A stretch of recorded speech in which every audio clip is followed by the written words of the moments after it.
ഇന്ന് നമ്മളിവിടെ സംസാരിക്കാൻ പോകുന്നത് ഓർത്തോഡോണ്ടിക്സിലെ മോഡേൺ റെവല്യൂഷനായ ക്ലിയർ അലൈനേഴ്സിനെ കുറിച്ചാണ്. അതൊരു ഫാഷൻ ട്രെൻഡാണോ അതോ ഒരു ജെന്യുവിൻ ട്രീറ്റ്മെൻറ്റ് ഓപ്ഷനാണോ എന്ന് ചോദിച്ചാൽ യെസ്, ജെന്യുവിൻലി പറയുകയാണെങ്കിൽ യെസ്. അപ്പോൾ സ്വാഭാവികമായും എല്ലാവർക്കും ഒരു സംശയം ഉണ്ടാവും, എന്താണ് അലൈനേഴ്സ്, അതോ ആർക്കാണ് ഈ അലൈനേഴ്സ് സൂട്ടബിൾ? തീർച്ചയായിട്ടും ക്ലിയർ അലൈനേഴ്സ് എന്നത് എല്ലാവർക്കും അറിയുന്ന പോലെ തന്നെ ഒരു ട്രാൻസ്പെറൻ്റ് ആയിട്ടുള്ള ഓർത്തഡോണ്ടിക് റിമൂവബിൾ ട്രേസ് ആണ്. ഇതിൽ ഡിജിറ്റലി നമ്മൾ സ്റ്റെപ്പ് ബൈ സ്റ്റെപ്പായി ടൂത്ത് മൂവ്മെൻറ്റ് പ്ലാൻ ചെയ്യുകയാണ് ചെയ്യുന്നത്. ബ്രേസസിലുള്ള പോലെ ഫിക്സ്ഡ് ആയിട്ടുള്ള വയേഴ്സോ മെറ്റൽസോ അല്ലെങ്കിൽ മന്ത്ലി അപ്പോയിൻമെൻറ്റ്സ് ഒന്നും ആവശ്യമില്ല. അതുപോലെ തന്നെ ഇതിൽ തീർച്ചയായിട്ടും ഒരു ഓർത്തഡോണ്ടിസ്റ്റിൻ്റെ പ്രോപ്പർ ട്രീറ്റ്മെൻറ്റ് പ്ലാനും എക്സിക്യൂഷനും വളരെ ഇമ്പോർട്ടൻ്റ് ആണ്.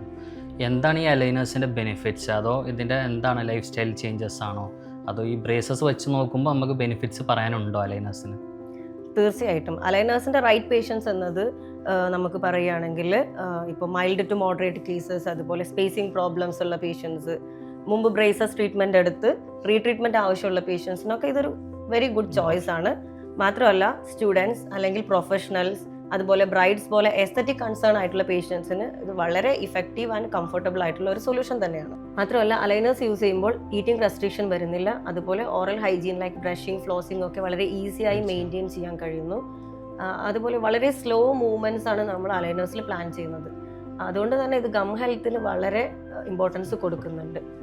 മാത്രമല്ല ഇൻവിസിബിൾ ആയതുകൊണ്ട് തന്നെ ഇത് പേഷ്യൻറ്റിന് വളരെ കംഫർട്ടും കോൺഫിഡൻസും നൽകുന്നത് കൊണ്ട് പേഷ്യൻസ് വളരെ യൂസ് ചെയ്യാൻ ഇഷ്ടപ്പെടുന്നത് തീർച്ചയായിട്ടും അലൈനേഴ്സ് തന്നെയാണ്.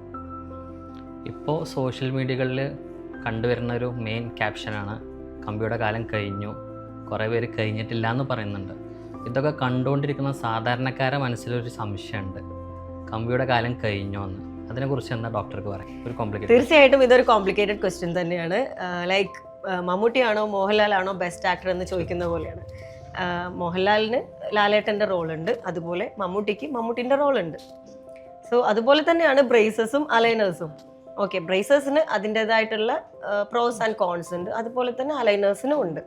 എന്നാൽ പോലും റൈറ്റ് കേസസിൽ അലൈനേഴ്സ് ഒരു ബെറ്റർ സൊല്യൂഷൻ തന്നെയാണ്, മോർ കംഫർട്ടബിൾ ആണ്, പേഷ്യൻ്റ് എപ്പോഴും ആക്സെപ്റ്റ് ചെയ്യുന്ന ഒരു സൊല്യൂഷൻ തന്നെയാണ്. പക്ഷെ അതൊരിക്കലും ബ്രേസസിനെ റീപ്ലേസ് ചെയ്ത് അലൈനേഴ്സ് എന്ന് പറയാൻ കഴിയില്ല. അപ്പോൾ മമ്മൂട്ടി മോഹൻലാലും പറഞ്ഞ മാതിരി ആ സ്റ്റോറിക്ക് ആരാ സൂട്ടബിൾ എന്ന് സെലക്ട് ചെയ്യുന്ന ഡയറക്ടറാണ്. അതേപോലെ നമ്മൾ അലൈനേഴ്സിലും ബ്രേസസിലും ആരാണ് ഡയറക്ടർ? Of course orthodontist. ഒരു പ്രോപ്പർ ആയിട്ടുള്ള ഓർത്തഡോണ്ടിസ്റ്റിൻ്റെ അണ്ടറിൽ പ്രോപ്പർ ട്രീറ്റ്മെൻറ്റ് പ്ലാനും എക്സിക്യൂഷനും ഉണ്ടെങ്കിൽ ആ ഒരു ട്രീറ്റ്മെൻറ്റ് സക്സസ്ഫുൾ ആവും. സോ നിങ്ങൾ ചൂസ് ചെയ്യുന്ന അലൈനേഴ്സ് ഒരു നല്ല ഓർത്തഡോണ്ടിസ്റ്റിൻ്റെ അണ്ടറിൽ പ്ലാൻ ചെയ്തതാണെന്ന് നിങ്ങൾ വെരിഫൈ ചെയ്യുക എന്നുള്ളത് വളരെ ഇമ്പോർട്ടൻ്റ് ആണ്. അതുപോലെ തന്നെ പേഷ്യൻറ്റും ഡിസിപ്ലിനായി വെയർ ചെയ്യുന്നുണ്ട് എന്നുള്ളതും ഒരു ഇമ്പോർട്ടൻറ്റ് ഫാക്ടർ തന്നെയാണ്.